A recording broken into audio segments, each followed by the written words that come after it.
Ama sa langit, salamat sa iyong walang hanggang pag-ibig at gabay. Bitbit ang pangako mo sa Philippians 4 verse 6 to 7, kami ay lumalapit sa iyo ngayon upang iwasan ang pagkabalisa at ilapit ang aming mga puso sa iyong kapayapaan. Panginoon, sa gitna ng aming mga pagsubok, turuan mo po kaming magtiwala sa iyo. Sa halip na mabalisa, inilalagak namin sa iyong harapan nang may pasasalamat ang aming kalusugan, trabaho, pamilya, at mga bagay na naghihintay ng sagot mula sa iyo.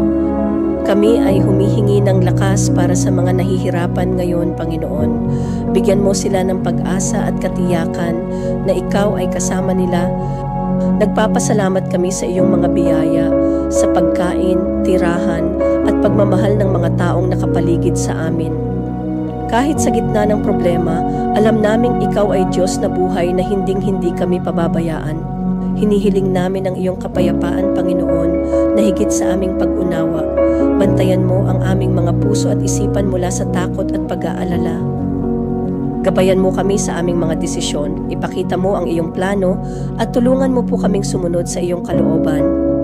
Panginoon, kami ay nananalangin at nagtitiwala na mangingibabaw ang iyong kapayapaan sa amin. Salamat sa iyong tapat na pangako. Ibinabalik namin ang kapurihan at kadakilaan sa iyong dakilang pangalan, Jesus. Amen.